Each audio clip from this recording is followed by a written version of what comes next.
Good morning from Siliguri. বাইরে খুব খারাপ পরিস্থিতি। তার কারণ হচ্ছে একদম ভোরবেলা থেকে আমি উঠেছি, তখন হচ্ছে 4:45, আর এখন বাজে হচ্ছে 5:30। 4:45 থেকে মুষলধারে বৃষ্টি চলছে। তার মানে আরো আগে থেকে শুরু হয়ে গেছিল বৃষ্টি, কিন্তু আমি যখন উঠলাম তখন থেকে মুষলধারে বৃষ্টি হচ্ছে, তীব্র ঠান্ডা হাওয়া। আমি এখনো কাঁপছি ঠান্ডায়। আর হচ্ছে বিদ্যুৎ চমকাচ্ছে সেরকম, আর মেঘও ডাকছে। 500 কিলোমিটার আজকে আমাকে রান করতে হবে বাইকে। তো সকালবেলা ঘুম থেকে উঠে যদি দেখি এরকম বৃষ্টি, তাহলে কি অবস্থাটা হয় মনের মধ্যে একবার ভাবুন খালি। আজকে আমার গন্তব্য হচ্ছে আসাম। যে আসাম ট্রিপে আমি এসছি কলকাতা থেকে 16 বাইকিংয়ে, আজকে দ্বিতীয় দিন তার। আর দ্বিতীয় দিনের মাথায় শিলিগুড়ি থেকে আমি টার্গেট নেব হচ্ছে আসামের গুয়াহাটি। যদিও গুয়াহাটি আমার লাস্ট ডেস্টিনেশন নয়, তারপরেও আমার ডেস্টিনেশন আছে, সেটা আগামী এপিসোডে বলবো। ঠিক সকাল 8:15 সমস্ত ব্যাগ প্যাক করে সমস্ত হোটেলের ল্যাটা ফ্যাটা চুকিয়ে খেয়ে দে মানে নিজেই যে ব্রেকফাস্ট বানিয়েছিলাম, অর্থাৎ কলা তো কেনা, ডিম সেদ্ধ কালকেই করে রেখেছিলাম, চা বিস্কিট এ সমস্ত দিয়ে বেরিয়ে পড়লাম আমার সেকেন্ড দিনের রাইডিংয়ের উদ্দেশ্যে। সেই কলকাতা থেকে আসামের যে 16 বাইক রাইড, তার হচ্ছে আজকে সেকেন্ড দিন। আর সেকেন্ড দিনের সকালবেলা খালি ওয়েদারটা যে কি বলবো, আর যে জায়গায় আমি আছি সেই জায়গায় এই ওয়েদারটা পাওয়া একটা বিশাল ভাগ্যের ব্যাপার। তার কারণ হচ্ছে যে গ্যাংটক যাননি এমন লোক খুব কম আছেন, আর যারা গ্যাংটক গেছেন শিলিগুড়ি থেকে তাদেরকে এই রাস্তাটা দিয়েই যেতে হয়, অর্থাৎ সেবক রোড দিয়ে। তো সেবক রোডের বিউটি যে কী সেটা আর কাউকে বলে বোঝাতে হয় না। তো একবার মনে মনে খালি চোখ বন্ধ করে ভাবুন যে সেবক রোড দিয়ে আপনি সকাল সকাল যাচ্ছেন, সেখানে হচ্ছে সকালবেলা তুমুল বৃষ্টি হয়ে গেছে, সব গাছপালা রাস্তা ভেজা, আর পুরো স্যাঁতস্যাঁতে একটা ওয়েদার, আর এখনও একটু মেঘলা হয়ে আছে। তা সেই রকম পরিবেশের মধ্য দিয়ে আপনি বাইক চালিয়ে বা 4 হুইলার করেই আপনি সেবক রোড দিয়ে সামনের দিকে এগিয়ে যাচ্ছেন। তো সেই ফিলিংটা কেমন হতে পারে, সেই ফিলটা আমি নিচ্ছি, আর জাস্ট আপনাদের বলার জন্যই সেই ফিলটাও এক্সপ্রেস করছি। তো আমি যে রুটটা আজকে ধরবো সেটা হচ্ছে করোনেশন ব্রিজ হয়ে যে রাস্তাটা চলে যায় হচ্ছে গুয়াহাটির দিকে, সেই রাস্তাটা। এখানে আর একটা রাস্তা দিয়েও কিন্তু যাওয়া যায়, সেটা হচ্ছে ফুলবাড়ি হয়ে, ফুলবাড়ি জলপাইগুড়ি হয়ে কিন্তু যাওয়া যায়, যেটা শিলিগুড়ি ঢোকার আগেই বাইপাস হয়ে কেটে বেরিয়ে যায়। কিন্তু ওই রাস্তার থেকে এই রাস্তার বিউটি কিন্তু আরও বেশি। করোনেশন ব্রিজ হয়ে যে রাস্তাটা যায় সেই রাস্তার বিউটি কিন্তু আরও বেশি। সেই কারণেই আমি ওই ফুলবাড়ি রাস্তা দিয়ে না গিয়ে এইদিকে রাস্তাটা ধরেছি, এবং একটু ভেতরে এসে গতকাল রাত্রে আমি ছিলাম ওই বেঙ্গল সাফারির কাছে। সেবক আর মাত্র 4 কিলোমিটার, সেবকের এরিয়ায় আমি ঢুকে পড়েছি। আর পার্টিকুলারলি এই জায়গাটা শিলিগুড়ি থেকে যখন ওপরের দিকে আস্তে আস্তে উঠি, সে সিকিম হোক বা হচ্ছে কালিম্পং হোক, পার্টিকুলার এই জায়গাটা যা লাগে না, ব্যাপক লাগে। এই বাঁকটায় ঘুরলেই একটা ব্রিজ পড়ে, নদীর ওপরে একটা ব্রিজ পড়বে, কিন্তু নিচে নদীতে কোনো জল নেই, পুরো শুকনো। অদ্ভুত ব্যাপার তো। দেখুন, দেখা যাচ্ছে কিনা জানি না, পুরো শুকনো একেবারে। আর সামনে এই গাছওয়ালা পাহাড়গুলো দেখা যাচ্ছে।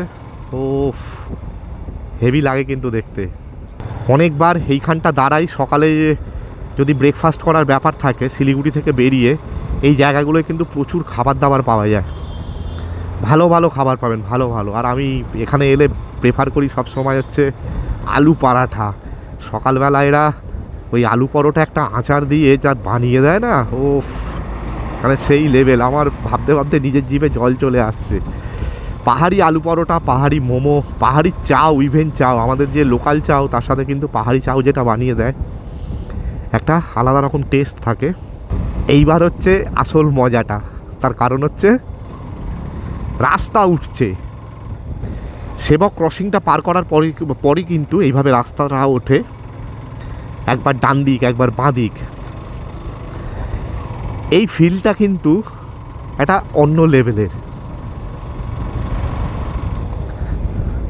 পাহাড়ে যারা বাইক চালিয়েছে তাদেরকে খালি একবার জিজ্ঞেস করতে হবে যে আচ্ছা, ওই যে একবার ডান দিক বেঁকে একবার বাঁ দিক বেঁকে যে ওপরে উঠতে হয় সেটা কেমন লাগে। তারপরে তাদের এক্সপ্রেশনটা খালি শুনবেন, কিভাবে সেটাকে বর্ণনা করছে। আর এই কার্ভগুলো, ও একটা কথাই আছে, আই লাভ কার্ভ। তো এই কার্ভগুলো সত্যি করেই কিন্তু প্রচণ্ড ভালোবাসা জন্মে যায় কার্ভগুলোর প্রতি, কিন্তু এই কার্ভগুলো কিন্তু ততটাই খতরনাক। আমরা হচ্ছে সমতলের চালক, মানে বাইকার, তো এই কার্ভগুলো যদি ঠিকঠাক সচেতনভাবে না ঘোরা হয় তাহলে কিন্তু যখন তখন দুর্ঘটনা ঘটতে পারে। পাহাড়ি যারা গাড়ি চালায় তাদের কাছে কিন্তু এই বাঁকগুলো খুব চেনা, তারা জানে গাড়ি কতটা বাঁকালে গাড়ি স্কিড করবে না, বা কতটা বাঁকালে কতটা ব্রেক মারলে গাড়ি ঠিকঠাক কন্ট্রোলে থাকবে। কিন্তু আমাদের সেই ধারণাটা খুব কম। তা ভুলবশত মাঝে মাঝে জোরে না বুঝে উল্টোপাল্টা ওভারটেক করতে যাই, বা জোরে চালিয়ে কারগুলো দিয়ে এগিয়ে যাই। সেই ক্ষেত্রে কিন্তু ভাগ্য যদি খারাপ থাকে তাহলে কিন্তু অ্যাক্সিডেন্ট হতেই পারে। সেই কারণে যখন পাহাড়ে বাইক চালাবেন তখন হিরোগিরি করার কোনো দরকার নেই, খুব ধীরে ধীরে একদম রিল্যাক্সলি যাবেন। তাতে সময় একটু বেশি লাগুক, কিন্তু সেফ রাইড যেন হয়। তো আমি এখন ক্রস করছি সেই ঐতিহাসিক বিখ্যাত করোনেশন ব্রিজ। ক্রস করে গেলাম করোনেশন ব্রিজ। এই দেখুন দুদিকে দুটো বাঘ বসানো আছে। করোনেশন ব্রিজের উল্টো পারে দুদিকে দুটো বাঘ বসানো আছে, এবং এই বাঘ যে বসানো আছে না, এই অনুসারে কিন্তু এই করোনেশন ব্রিজটাকে অন্য একটা নামেও ডাকা হয়ে থাকে। লোকাল লোকরা একে বাঘ পুল বলে, বাঘ পুল। তবে এই যে করোনেশন ব্রিজ, এর কিন্তু ইতিহাস বিশাল। তো 1931 থেকে 41 ওই সময় কিন্তু এই করোনেশন ব্রিজটা তৈরি হয়েছিল। মানে ভাবতে পারছেন, মানে শতাব্দী প্রাচীন একটা ব্রিজ। ওই আলেকজান্ডার 6 আর কুইন এলিজাবেথ এদের যে করোনেশন হয়েছিল সেই সময়, সেই করোনেশনটাকে মনে রাখার জন্য বা তার স্বীকৃতি হিসাবে এই করোনেশন ব্রিজটা কিন্তু গঠিত হয়েছিল। ও রাস্তাটা দেখো খালি ভাই, ভাই ভাই ভাই, সেই রাস্তা। এটা হচ্ছে করোনেশন ব্রিজ পেরিয়ে যে মংপং পুলিশ স্টেশনটা পড়ে, ঠিক মংপং পুলিশ স্টেশনটা পার করে এই যে রাস্তাটা, উফ বাপ রে বাপ। মানে ভালোবাসা, একেই বলে ভালোবাসা। রাস্তাকেও ভালোবাসা যায়। মেটাল পিচ কি আছে, পিচ, তারপর হচ্ছে চুন সুরকি স্টোন চিপ, কিন্তু সেটাকেও ভালোবেসে ফেলা যায়। তার কারণ কি? তার কারণ হচ্ছে এই নেচার। দুপাশের নেচার যদি এরকম না থাকতো এই রাস্তাটা কিন্তু এত ভালো হতো না। এই নেচারটা রাস্তাটাকে অন্য একটা মাত্রা দিয়েছে। কি অদ্ভুত লাগছে। আর আজকের ওয়েদারটা হয়ে গেছে সেই লেভেলের, মানে যাতে করে এত রোম্যান্টিক ওয়েদার, তার মধ্যে এই রোম্যান্টিক রাস্তা। বাইক চালানোর সুখ যে কী সে বলে বোঝাবার মতো নয়।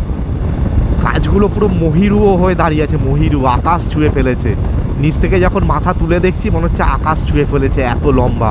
তবে গাছগুলো এত রোদেই মনে হচ্ছে এগুলো সব জ্বলে গেছে, পুরো খয়েরি হয়ে গেছে। কিন্তু খয়েরি হয়ে যাবার জন্য এর যে রঙটা হয়েছে না, তার সাথে ওপরে সবুজ আর নিচটা হচ্ছে খয়েরি, কালার কম্বিনেশানটা মানে বলে বোঝাবার মতো না। যারা শিল্পী, যারা আঁকে, তারা যদি এইখানে একটা ক্যানভাস পেতো, এটাকে ক্যানভাসে ফুটিয়ে তুলতে বাধ্য হতো। এত সুন্দর দেখতে লাগছে খালি চোখে। তোমরা যারা গুয়াহাটি যাবে, যদি কখনো মনে হয় যে ফুলবাড়ি রাস্তা দিয়ে যাব, আমি বলবো যে ফেরো ওদিক দিয়ে, কিন্তু যাওয়ার সময় এই রাস্তাটা, যেটা হচ্ছে NH-17 national highway 17, coronation bridge পেরিয়ে এই রাস্তা দিয়ে যাও। তার কারণ বাইক রাইডের যে মজাটা, সেই মজাটা কিন্তু পাবে এই রাস্তায়। একদম জেনুইন কোর যে মস্তি যাকে বলে না, সেই জিনিসটা পাবে এই রাস্তায় বাইক চালিয়ে। আরও একটা সুন্দর রাস্তা, এটা হচ্ছে একটা চা বাগান। এই গুয়াহাটি যাওয়ার পথে শিলিগুড়ির মধ্যেই পড়ছে এটা। আর এই চা বাগানটার নাম হচ্ছে এলেনবাড়ি টি এস্টেট। শিলিগুড়ির দিকে দেখবেন যে চায়ের জায়গাগুলো আছে না, বা এমনি যে জায়গাগুলো, বেশিরভাগ না, মানে অনেক ক্ষেত্রে নামগুলো আছে বাড়ি দিয়ে, যেমন বিজন বাড়ি, ফুলবাড়ি, এগুলো বাড়ি দিয়ে নাম। তো বাড়ি কথার অন্য কোনো অর্থ আছে কি না জানি না, আমি তো বাড়ি বলে জানি আমাদের যে বাড়ি হয়। তো জায়গার নাম বাগড়াকোট, এবং এই জায়গাটা হচ্ছে বাগড়াকোট গ্রাম পঞ্চায়েতের মধ্যে পড়ে। বাগড়াকোট জায়গাটা আপনাদের অনেকের কাছেই হয়তো পরিচিত। তো সেই বাগড়াকোটের ওপর দিয়ে আমি যাচ্ছি। এখানেও বেশ জনবসতি আছে দেখছি। পাহাড়ি জনবসতিগুলো কিন্তু দেখতে দারুণ লাগে। ছোট ছোট ঘর, বেশ সাজানো গোছানো, তারপরে ফুল থাকে বাহারি, আর তার সাথে হচ্ছে ক্যাকটাস। দারুণ লাগে পাহাড়ে। এখন যে জায়গাটায় চলে এলাম সেই জায়গাটায় না দাঁড়িয়ে আর পারলাম না। পেছনে বোর্ড দেখেই বুঝতে পারছেন জায়গাটার নাম হচ্ছে চাপড়ামানি ওয়াইল্ড লাইফ স্যাংচুয়ারির মধ্যেই কিন্তু আমি দাঁড়িয়ে আছি। তো এই রাস্তাটাই যেটা মাঝখান দিয়ে যাচ্ছে সেটা কিন্তু অদ্ভুত লেভেলের ভালো লাগার একটা জায়গা। তার মধ্যে এখন সকালবেলা মেঘলা ওয়েদার, তার মধ্যে হচ্ছে রোদ উঠেছে হালকা করে। তো আলো আঁধারি যে পরিবেশটা তৈরি হয়েছে না, মানে বলে বোঝানো যাবে না যে এখন এই মুহূর্তে কি সুন্দর একটা অবস্থায় আমি দাঁড়িয়ে আছি। মানে জাস্ট ফিল করতে হবে, বলে বোঝাতে পারবো না আমি। আর তার সাথে হচ্ছে পাখি ডাকছে মাঝে মাঝে, তারপরে হচ্ছে ঝিঝি দেখে যাচ্ছে, মানে এক টানা ঝিঝি দেখে যাচ্ছে সারাক্ষণ। এত আওয়াজ চারদিকে, গাড়ি যাচ্ছে মাঝে মাঝে, সেই গাড়ির আওয়াজে কিন্তু ডিস্টারবেন্স হচ্ছে। কিন্তু এই পুরো যদি গাড়ির আওয়াজ না থাকতো, শুধুমাত্র বসেই পাখির আওয়াজ, ঝিঝি পোকার আওয়াজ যদি শোনা যেত, তার মতো ভালো জিনিস আর কিচ্ছু হতো না। আমি এখন চলেছি চাপড়ামারি ওয়াইল্ড লাইফ স্যাংচুয়ারির ভেতর দিয়ে মানে ওর যে রিজিয়নটা তার মধ্য দিয়ে। সো মানে কি বলবো, জাস্ট ভিডিওটা দেখুন আর পরিবেশটা খালি কল্পনা করুন।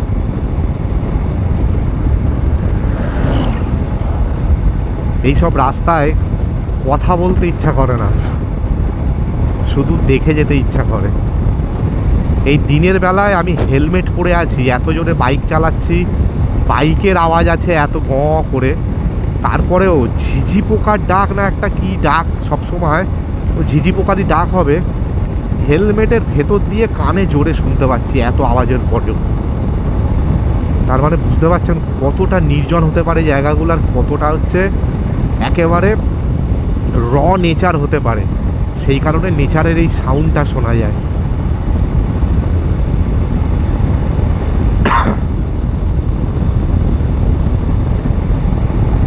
অপূর্ব সুন্দর পরিবেশ, অপূর্ব সুন্দর।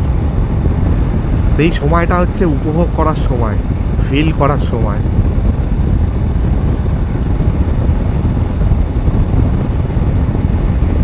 একটা কনস্ট্যান্ট স্পিড ধরে রেখে জাস্ট দেখতে দেখতে যাও, আর কিচ্ছু না। কোথায় পাওয়া যাবে এত সবুজ, এত বিশুদ্ধ বাতাস? কোথায় পাবো? একটা অন্য জগতের মধ্য দিয়ে বেরিয়ে এলাম, মানে একটা ঘোরের মধ্যে চলে গেছে আমি যেন। এত সুন্দর লাগলো এই বাইকটা চালাতে। জাস্ট এখানে একটা ক্রসিং, চাপড়ামারির এরিয়াটা ক্রস করে বেরিয়ে এলাম। একটা ঘোর লেগে গেল আমার মধ্যে পুরো। আলিপুরদুয়ার 105 কিলোমিটার। শিলিগুড়ি থেকে প্রায় একটানা 180 কিলোমিটার চলার পর এই প্রথমবারের মতো আজকে আমি পেলাম হচ্ছে 4 লেন। ব্যাপারটা হচ্ছে আসামের দিকের যে রাস্তা, সেই আসামের দিকের রাস্তা কিন্তু এরকম, এই যে রাস্তাটা চলছে না, সুন্দর রাস্তা, কিন্তু এটা ঢালাই রাস্তা। আমাদের ওখানে যেমন পিচের রাস্তা থাকে, আমাদের ওখানে অনেক এখন ঢালাই রাস্তা হয়ে যাচ্ছে, কিন্তু এইগুলো হচ্ছে সেই ঢালাই রাস্তার ক্যাটাগরি, কিন্তু হাই কোয়ালিটি। আমাদের গলিগুপচিতে যে ঢালাই করা থাকে পঞ্চায়েত থেকে বা মিউনিসিপ্যালিটি থেকে যে ঢালাই করে দেয়, ওই ঢালাইয়ের কথা মাথায় আনবেন না, কারণ ওই ঢালাই হচ্ছে একদম লো কোয়ালিটির ঢালাই, পয়সা খাওয়ার জন্য আজে বাজে মাল দিয়ে তৈরি করে দেয়। কিন্তু এই হাইওয়ে যেটা ঢালাই রাস্তা তৈরি হয় না, এটা খুব হাই কোয়ালিটির এবং একদম স্মুথ রাস্তা এগুলো। তো আসামের যতদূর গেছি আমি, বা মেঘালয় যতদূর গেছি, অনেক রাস্তা কিন্তু এরকম কংক্রিটটা ঢালাই করা। এমনকি উড়িষ্যার দিকের রাস্তাও কিন্তু এরকম ঢালাই করা আছে, প্রচুর রাস্তা। এই ঢালাই করা রাস্তায় একটাই সমস্যা হয়, সেটা হচ্ছে এই রাস্তাগুলো না মাঝখানে সাপের মতো অনেকটা জায়গা জুড়ে এঁকে বেঁকে ফেটে যায়, ফাটল দেখা দেয়। ওই ফাটলগুলো 4 হুইলার বা বড় বড় গাড়ির ক্ষেত্রে কোনো সমস্যা নয়, একদম সরু সরু ফাটল। কিন্তু আমাদের মতো যারা 2 হুইলার নিয়ে যায় বা বাইক নিয়ে যায়, তাদের ক্ষেত্রে কিন্তু এই ফাটলগুলো খুব সমস্যা হয়ে দেখা দেয়। কারণ ওই ফাটলের মধ্যে চাকা পড়লে কিন্তু গাড়ি এদিক ওদিক ডিসব্যালেন্স হয়। পড়ে যাবার ভয় হয়তো থাকে না, কিন্তু গাড়ি ডিসব্যালেন্স হয় খুব প্রচণ্ড পরিমাণে। তো টাইম হয়ে গেছে 1টা, আর খিদে পেয়ে গেছে বেশ ভালোই। তো আসামে এখন আমি ঢুকিনি, আসামে ঢুকতে তার আগে চাটা বানিয়ে নিই, তারপরে কথা বলছি। এই চাটা আজকে সকালে আমি বানিয়ে নিয়েছি, যেহেতু আমি স্টোভ ক্যারি করেছি, তো চাটা আমি বানিয়ে নিয়েছি যাতে রাস্তায় খেতে পারি। সব জায়গায় তো দোকান পাওয়া যায় না, তাই একদম ফ্লাক্সে ভরে নিয়ে চলে এসেছি। সামনে বেশি দূর আর নয় যে আসাম আমি প্রবেশ করে যাব অফিসিয়ালি। এখান থেকে হয়তো একজনকে জিজ্ঞেস করলাম, লোকাল লোক, সে বললো যে 8 থেকে 10 কিলোমিটার গেলেই একটা স্পট পড়ে, সেই স্পটটা ক্রস করলেই ঢুকে যায় হচ্ছে আসাম। তো আমি এখনো বেঙ্গলে আছি, বেঙ্গলে একদম লাস্ট পর্যায়ে আলিপুরদুয়ার পেরিয়ে চলে এসেছি। দিয়ে তারপরে একটা সেট করা আছে, এগুলো বাস স্টপের সেট এগুলো। তো সেইখানে বসে বসে একটু রেস্ট নিচ্ছি। অনেকক্ষণ চালিয়ে হাত ব্যথা হয়ে গেছে, পায়ের হাঁটু কোমর সবই ব্যথা হয়ে গেছে। তো বাড়ি থেকে 780 কিলোমিটার রাস্তা ট্রাভেল করার পর বা বাইক চালানোর পর আমি একদম অফিসিয়ালি প্রবেশ করে গেলাম দ্য স্টেট অফ আসামে। নর্থ ইস্ট ইন্ডিয়ার, আমাদের ওয়েস্ট বেঙ্গলের সাথে কানেক্টেড যে রাজ্য আসাম, সেই আসামে আমি ঢুকে গেলাম। পেছনেই ছিল হচ্ছে বর্ডারে যথারীতি আর্মি মোতায়েন ছিল। সব কটা বর্ডারেই যেমন থাকে, হয় স্টেট পুলিশ নয় আর্মি, এরকম মোতায়েন করা থাকে। ওটা ক্রস করে এখন আসামে ঢুকে গেলাম। এবং আমার যে এবারের বাইক ট্রিপ কলকাতা থেকে আসাম, অর্থাৎ এই আসাম স্টেটের ভেতরেই কিন্তু আমি থাকবো, দুটো স্টেট ওয়েস্ট বেঙ্গল ক্রস করে আসামে। তো সেই স্টেটটা কিন্তু আমি টাচ করে গেলাম। তো এটা আমার দারুণ লাগছে যে একটা স্টেট নর্থ ইস্টের, যদিও আগে এসছি তবুও আবার নতুন করে আর ওই স্টেটটাকেই আবার ছুঁয়ে ফেলা একটা দারুণ স্যাটিসফ্যাকশানের ব্যাপার। রাস্তা ভালোই আসামের, এটা আমি শুনেছি, এবং এখানে ট্রাফিকের খুব একটা চাপ নেই। তার উপর দুপুরবেলা 4 লেন, সুতরাং রাস্তা যে ফাঁকা পাবো এটাই আশা রাখি। আসাম পুলিশ টাকা নিচ্ছে, সব পুলিশই টাকা নেয়, খালি পশ্চিমবঙ্গকে বলা হয়ে থাকে।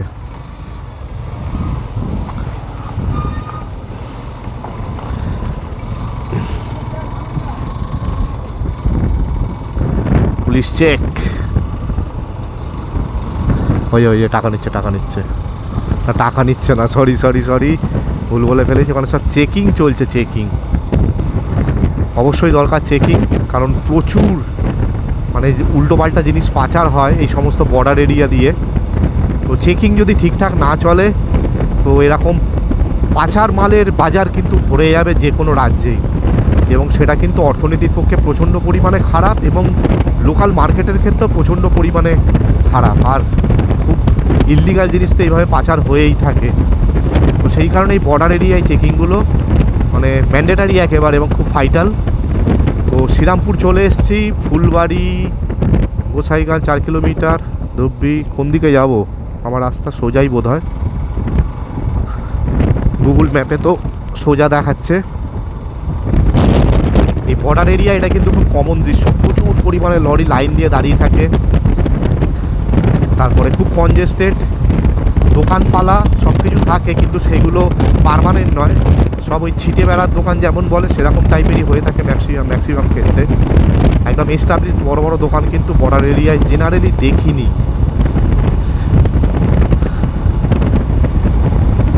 বর্ডারটা একটু পেরিয়ে গেলে তারপর হয়তো রাস্তার ফাঁকাটা পাবো, কারণ এখন লরিগুলো এখানে এসে থামে, এখান থেকে ছাড়ে, সেই কারণে হচ্ছে টুকটাক জ্যামটা থাকে।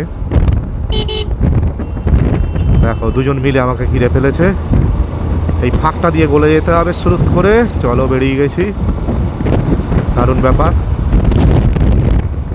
তো এখন বাজে হচ্ছে বিকেল 4টে, মোটামুটি 325-30 কিলোমিটার মতো আজকে বাইক রাইড হয়ে গেছে শিলিগুড়ি থেকে বেরিয়ে। সকাল থেকে খাওয়া বলতে তেমন কিছুই নেই,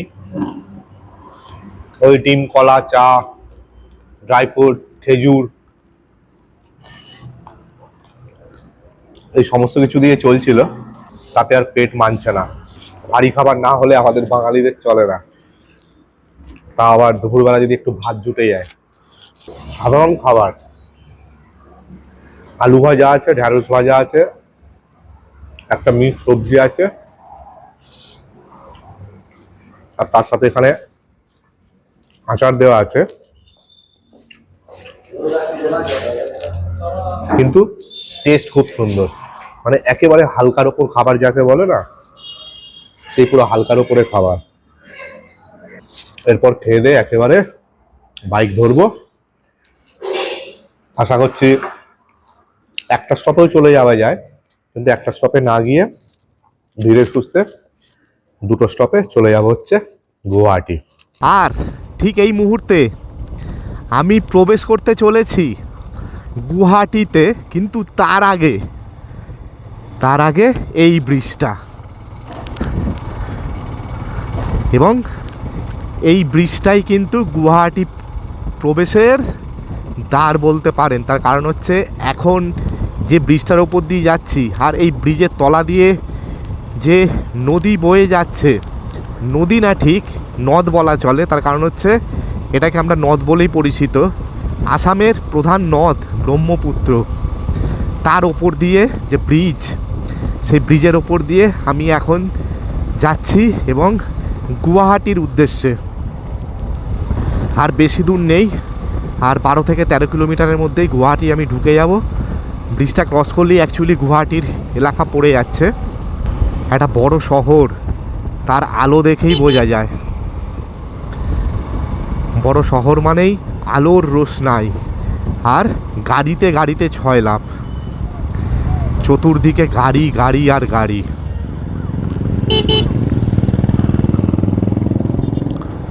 সেই কালকে শিলিগুড়ির জ্যাম খেয়েছি, আজকে আবার গুয়াহাটির জ্যাম খেতে শুরু করলাম। সন্ধেবেলা এটা হচ্ছে পিক টাইম একেবারে, এই সময় জ্যাম খাওয়াটা খুব স্বাভাবিক, কিন্তু কিছু উপায়ও নেই, এই জ্যামের মধ্য দিয়ে আমাকে যেতে হবে। এতক্ষণ হাইওয়েতে চালাচ্ছিলাম, সেখানেই কত গাড়ি, এত ট্রাফিক হাইওয়েতে, কিন্তু শহরের ভেতর যখন ঢুকে গেলাম তখন তো আরও বাড়বে ট্রাফিক, এটা খুব স্বাভাবিক। ওহ, আলটিমেটলি আসা গেছে। আপনাকে কি ফোন করেছিলাম? আচ্ছা আচ্ছা, আসলে লোকেশানটা দেখাচ্ছে খালি ফোনিক্স লজের, এই না এই পাশেরটার পাশাপাশি, সেই জন্য। তো অনেক ঘুরপাক খেয়ে, অনেক চক্কর খেয়ে গুয়াহাটি সিটিটার ভেতরে আলটিমেটলি আমি আমার পছন্দ মতো, বাজেট মতো হোটেল খুঁজে পেতে সক্ষম হয়েছি। যে হোটেলটায় আমি ইন্টারনেট দেখে কালেকশনের মধ্যে রেখেছিলাম এবং সেখানে ফোন করেছিলাম, আগেই বঙ্গাইগাঁও থেকে ফোন করে নিয়েছিলাম, তো সেখানেই ডাইরেক্ট চলে এসেছিলাম এবং রুম পেয়ে গেছি ঠিকঠাক। একার জন্য, সোলো ট্রাভেলারের জন্য বা সোলো রাইডারের জন্য যেরকম রুম দরকার সেরকম ঠিকঠাক পেয়ে গেছি। কলকাতা থেকে সিকিম রাইডের সেকেন্ড ডে, শিলিগুড়ি থেকে গুয়াহাটি এসে আজকে আমার রাইডটা শেষ হয়ে গেল। আগামীকাল নতুন রাইড শুরু হবে আবার। আজকে যেখানে শেষ হয়েছে সেখান থেকেই কালকে আবার শুরু করব, এবং গুয়াহাটি থেকে আরো আসামের ভেতরের দিকে ঢুকে যাব, ঢুকে কয়েকটা অফবিট গ্রাম বা অফবিট জায়গার ঘুরবো এবং সেখানেই থাকবো। তো ওই জায়গাটা গিয়েই আমার আপওয়ার্ড যে রাইডটা সেটা শেষ হয়ে যাবে। ঠিক ওই জায়গাটাকে বেস করে আমি চারপাশে ঘুরে বেড়াবো বিভিন্ন জায়গায়, কিন্তু পার্টিকুলার কোন জায়গাটায় গিয়ে স্টে করে থাকবো সেটা এই ব্লগে বলছি না, বলবো হচ্ছে নেক্সট ব্লগে, এবং কোন কোন জায়গা ঘুরবো সেগুলোও থাকবে হচ্ছে নেক্সট ব্লগগুলোতে। আপনাদের জন্য নেক্সট এপিসোডে থাকছে একটা নতুন দারুণ ভিডিও, নতুন জায়গা আমি এক্সপ্লোর করতে করতে যাব এই গুয়াহাটি থেকে। তো সেটা দেখার জন্য আপনারা অবশ্যই নেক্সট এপিসোডটা অবশ্যই দেখবেন। তো চলুন তাহলে আজকে এখানেই বিদায় নিচ্ছি। সবাইকে শুভরাত্রি, গুড নাইট। পরবর্তী ভিডিওতে আবার আপনাদের সাথে দেখা হচ্ছে। ততক্ষণ সবাই ভালো থাকবেন, সুস্থ থাকবেন এবং আনন্দে থাকবেন।